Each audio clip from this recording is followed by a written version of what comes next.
Good morning students, I am Urmi Desai, Saraswat Academy, Rata Vapi. So in the last lecture we have studied or we have started with the chapter number 5, that is the fundamental unit of life. In that we have discussed so many things about cell. In that the last we have discussed about what are unicellular organisms and what are multicellular organisms. And again by doing activity, that is in your textbook activity number 5.2. By doing that activity we have understood that is each and every cells, they are actually similar with each other in structure, but they are vary from each other in size and shape. Another thing, each and every cells, they differ from each other in their function, right? In that function they also differ from each other. Now we just go little bit deep in that topic, that is all the type of cells, their fundamental structure is similar, but there are different kind of cells inside the single organism. Some diagrams I have drawn over here. You can see the first structure, that is about smooth muscle cells, right? They are the cells which are known as smooth muscle cells. This is the structure of human red blood cells, human RBC. Then another, that is the nerve cell, ovum, sperm cell and fat cell, right? Fat cell who stores fat. So these all cells are single compartment. Basically structurally they are similar, but they are different in size and shape, and moreover on the basis where they are present, in which organism they are present, they are doing different type of function, right? So all the cells, they are differ in size and shape and they do the specific function. For example, if we take an example of amoeba. Amoeba is a unicellular organism, so single cell of the amoeba is able to perform so many different type of functions. Another, in some cases the cell shape could be more or less fixed and peculiar for particular type of cell. If we take an example of our neurons, that is our nerve cells, they are having their fixed structure, right? They are not able to change their structure. But if we talk about amoeba do pseudopodia. If you have done in your 7th and 8th standard, right? Amoeba have pseudopodia. They are able to change their shape and they move towards their food material to engulf them, to capture them. While in if we talk about our neurons, our nerve cells, they are not able to change their structure. And many, if we take an example of many other cells, they are having more or less fixed structure. They are not able to change their structure. Afterwards, each living cell has the capacity to perform basic function. Each and every cell which is present inside our body or inside other organism, they all are able to do their own function, and they are able to do that function due to the division of labor. Division of labor means what? The work which is done by cell is divided inside the cell. The components which are present inside the cell. If I give you a very small example about, just take an example of your family, right? In your family also there must be a division of labor, division of work.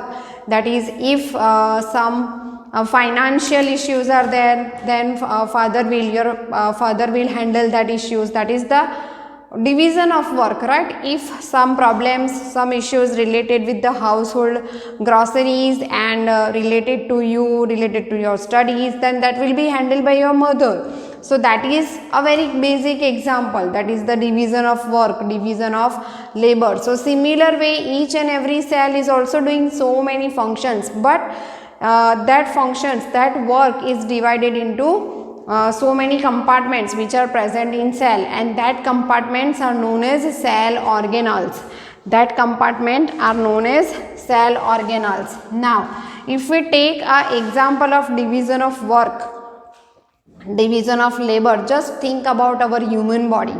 Just think about our human body. In our human body, so many organelles are there, so many systems are there, like respiratory system, digestive system, blood circulatory system, excretory system, reproductive system. Each and every system is doing their own function, and moreover in each system there is a presence of organelles. If we just think about blood circulatory system, right? We are having heart and blood vessels. So what is the division of labor in between them. That is, heart will take the deoxygenated blood and give it to lung, right? And lung give oxygenated blood to heart and heart give it to blood vessel, right? ऐसा कभी होता है कि blood vessel directly lungs को blood दे दे? नहीं होता, right? So that is the specific, you can say in specific manner our systems are working. So similar way every cell is also working in a very specific manner, very, you can say, strict labor work is there, that is divided amongst the organelles. Division of labor is also seen within a single cell. If we talk about this, we have done the example of entire human body, that is, in entire human body so many organelles are there and they are doing their different functions. But if we talk about a very single cell, in each single cell there is a presence of, as we have discussed, cells internally differ from each other. They are having organelles like nucleus, cytoplasm, Golgi complex, endoplasmic reticulum, ribosomes, right? So single cell is also show the division of labor, right? That is, in a single cell there is a presence of this many organelles and every cell will divide the work in between these organelles in the specialized manner. Then each organelle performs the specific function. The organelles which are present in the cell, either it is nucleus, either mitochondria, either Golgi complex, either ribosomes, they all are doing their own function. Which type of functions they generally do? They do the function of making something, clearing up something, or they comes together to form another structure, all that type of functions. If I give you the example of ribosomes, right?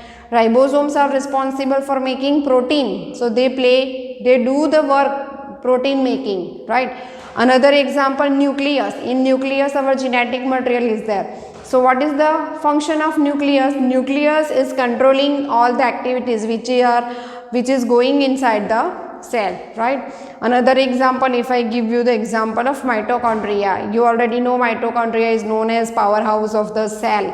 Powerhouse of the cell means it produces energy in the form of ATP. So the energy production is done by mitochondria, protein synthesis is done by ribosomes, then lipid synthesis is done by Golgi complex, nucleus is responsible for controlling all the activities which is going inside the cell. So that is the division of labor. Inside a single cell, thousands of activities are going on, and that activities, that function is divided among these organelles. Then all organelles together they form cell. So many organelles comes together and they form cell. How organelles are made up of? Organelles are made up of very small molecules like elements. If you know carbon, hydrogen, oxygen, nitrogen, phosphorus, sulfur, iron, manganese, molybdenum, sodium, chlorine, copper, so many elements are there according to your periodic table, right? So that elements react with each other and they form molecules like amino acid, fatty acid, simple sugar, right? Glycerols. These water molecules, they react with each other and they form larger molecules like biomolecules, carbohydrate, protein, lipid, vitamins, enzymes, hormones, etc. They comes together and they form a organelle. Now the organelle may be mitochondria, nucleus, ribosome, endoplasmic reticulum, vacuoles, Golgi complex, centrioles, they all comes together. All the organelles comes together and they form a cell. Another example if I give you, how family forms, each and every member of the family, they comes together like you, your brother, your sister, your mother, your father, your grandfather, your grandmother, your uncle, your aunt, you all comes together and you make one family. Similar way, all the organelles comes together and they form a cell, right? Cell comes together and there is one hierarchy, that is how higher organisms are formed, or living organisms, multicellular living organisms are formed.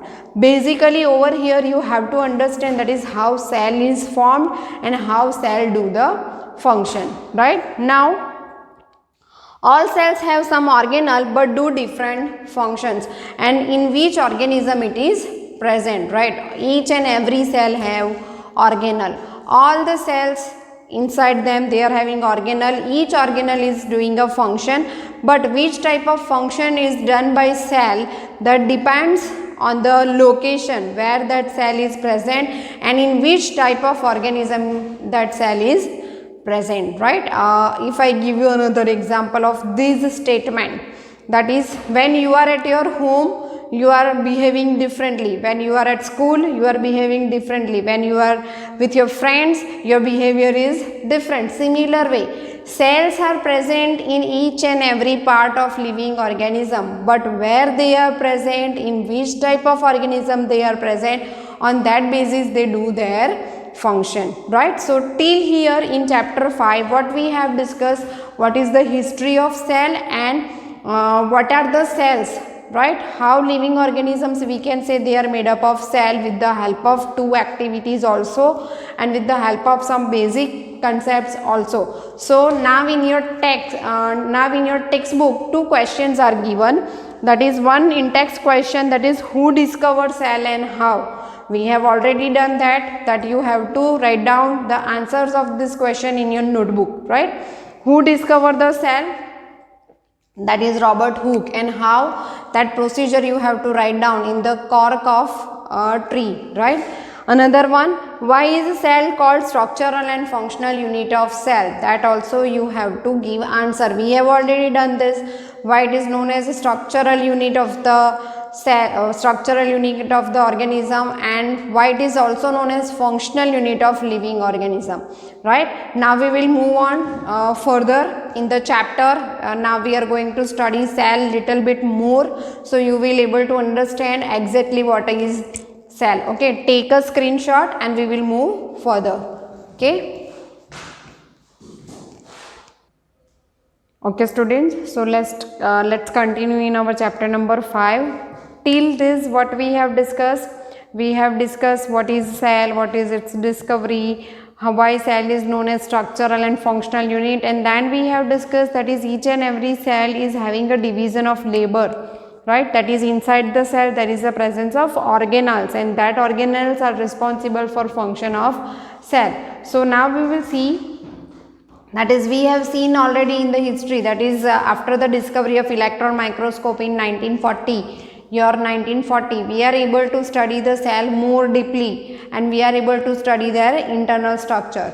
So now we will see this, that is what is cell made up of and what is the structural organization of cell, which are the structures which are present inside cell. Now with the help of microscope, if we observe a cell deeply, very clearly, internally, then we are able to see three main features, which includes plasma membrane, nucleus and cytoplasm, which includes plasma membrane, nucleus and cytoplasm. If I draw a structure of cell over here for your understanding, suppose this is a cell, then the outermost, that is plasma membrane. In the center we are able to see the circle or you can say spherical structure, that is nucleus, and surrounding this spherical structure there is a presence of liquid which is known as cytoplasm, Now all activities inside the cell which is able to do all kind of functions, so that activities which occurs inside the cell and interaction of cell with its environment is due to this feature. Any cell is able to do activity or interact with the environment is due to this plasma membrane, nucleus and cytoplasm. Now we will see one by one all this structure in detail. First we will switch on to the plasma membrane or cell membrane. Plasma membrane is also known as cell membrane. So what is it? Plasma membrane or cell membrane is the outermost covering of cell. Here you can see the outermost layer of the cell is known as plasma membrane or you can say cell membrane. It separates the content of cell from the external environment. That is the outside cell, right? So this plasma membrane is responsible for separating inside and outside material from each other, right? That is plasma membrane separates the inside compartment or inside materials from the external environment. It allows the entry and exit of some materials from the cell, right? Plasma membrane allows the entry and exit of some materials from the cell. So it acts as a selectively permeable membrane. So what is selectively permeable membrane? Selectively permeable membrane, if I give you one example, in your house, right, your mother or your elder sister or brother, right, when they say that is do this, don't do this, that kind of regulation which is kept by plasma membrane. These molecules will come inside, these molecules will go outside. Some molecules are never able to enter inside the cell. So that is the characteristic of plasma membrane, selectively permeable. उसे जो पसंद है उसे वो अंदर आने देगा, जो पसंद जिसे उसे बाहर जाने देना है उसे वो बाहर जाने देगा. That is the selectively permeable membrane. Then selectively permeable membrane on the basis of diffusion and osmosis, that is, as we have discussed, your plasma membrane gives entry and exit to some molecules, right? So two examples are discussed in your textbook, that is carbon dioxide and oxygen. Carbon dioxide is a waste product of our body, or it is a waste product of each and every living organism inside their body structure. So they have to remove this carbon dioxide out of the cell. Each and every cell want to want to exit the carbon dioxide from the cell. So how it happens? Generally amount of carbon dioxide is higher inside our body compared to environment. So there is a formation of concentration gradient. Gradient, that means a slope, you can say, right? Suppose here we humans are there and here environment is there.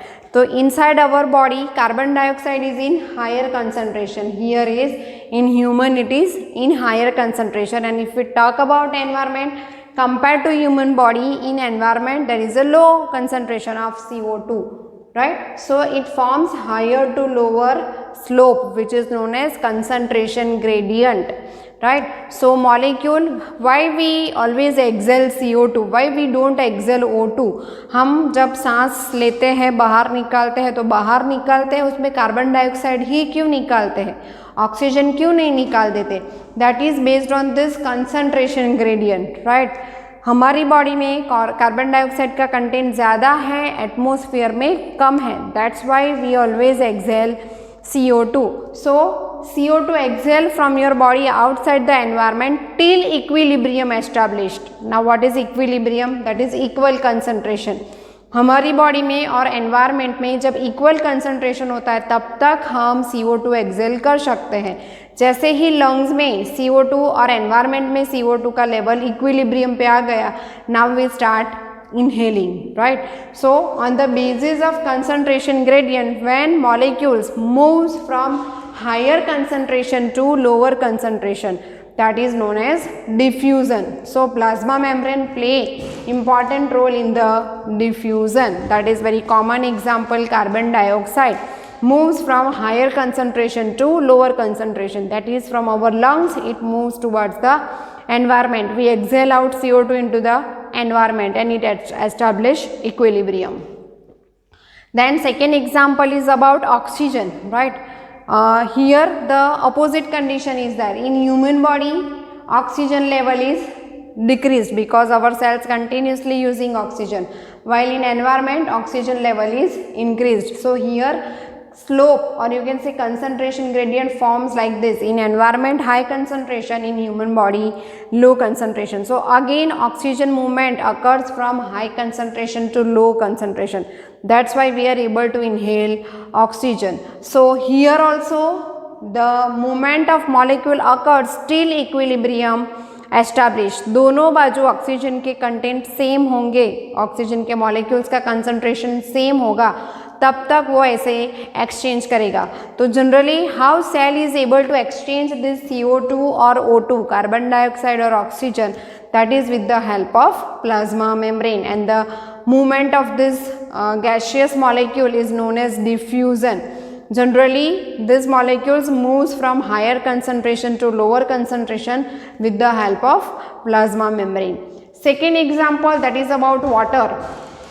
Movement of water from higher concentration to lower concentration is known as osmosis. Why it is not known as diffusion? Because water is in a liquid state, right? Gaseous state, gaseous molecules when move from higher to lower concentration, it is known as diffusion. But when water molecule moves from higher concentration to lower, it is known as osmosis. And water molecules are also able to pass, enter inside the cell or go outside the cell due to presence of plasma membrane. Okay. So how plasma membrane act as a selectively permeable membrane, that we have discussed. Now another additional thing related to the water activity is given inside your textbook. That is, if we keep animal cell or plant cell in a solution of sugar or salt, what happen? Right, if we put animal cell or plant cell in the solution of sugar or salt, what happen? Okay, if we take an example of sugar solution, don't take example of salt. That also you can apply for the salt solution. We will consider it with the sugar, right? First condition, that is hypotonic solution. Now what is hypotonic solution? That is, your target cell is kept inside the sugar solution, where sugar solution is having higher concentration. What does it mean? That is, एक simple example मैं आपको दूँ. You have kept your cell into the higher water concentration. Higher water concentration, that is in the concept of sugar solution. आपने अपना cell ऐसे solution के अंदर रखा है जिसमें वाटर कंटेंट ज़्यादा है, यानी कि शुगर का कंसंट्रेशन ज़्यादा है. So now your cell what it do, it will try to maintain its concentration of sugar. So it will take water molecules inside it and till the equilibrium establish. दोनों के बीच में water molecules का equilibrium establish हो जाएगा, तब तक water molecule movement दिखाएंगे. That is osmosis, right? And that condition, when you keep your cell into the higher concentration of water, एक ऐसा सेल जिसे सेल के अंदर फॉर एग्जाम्पल आपके पास सिर्फ 60 वाटर मॉलिक्यूल्स है और आपने सेल को ऐसी कंडीशन में रखा है जहाँ पे 100 वाटर मॉलिक्यूल्स है, तो जब तक दोनों के अंदर इक्विलिब्रियम नहीं आता, राइट, तब तक वाटर मॉलिक्यूल सेल लेता रहेगा and your cell get swell, right. Cell कैसा हो जाएगा? स्वेल हो जाएगा. Second, that is isotonic solution. Isotonic means when you keep your cell into the water solution, into the sugar solution where water concentration is similar with the cytoplasm of the cell. That is, suppose here is 60 molecules of water and here is also 60 molecules of water. Then there is no flow of water inside the cell or from water molecules comes outside the cell, and your cell remain as it is in the size. That is isotonic solution. Third one, hypertonic solution. When you keep your cell into the solution where water concentration is lower compared to the cytoplasm of cell. For example, here the water concentration is 100 and over here is 60. So your cell starts removing water molecule, right? Water molecule comes out from the cell, from plasma membrane, and your cell slowly get shrink. That is hypertonic solution, right? If we take an example of plant leaf cells, right, plants के leaves के जो sales हैं उसे आप सबसे पहली condition hypotonic condition में रख दो. एकदम थोड़ा सा वाटर मॉलिक्यूल, प्लांट के अंदर वाटर मॉलिक्यूल्स कम है और आपने जो सॉल्यूशन लिया है उसमें वाटर मॉलिक्यूल्स ज़्यादा है, तो प्लांट दोनों के बीच में इक्विलिब्रियम लाने के लिए क्या करेगा? It will start taking water molecules. So your plant cell will get swell, right? Second condition, you have taken a water or you have taken a solution which is having similar concentration with your cell cytoplasm. Then there is a no net flow of water neither inside neither outside of the cell.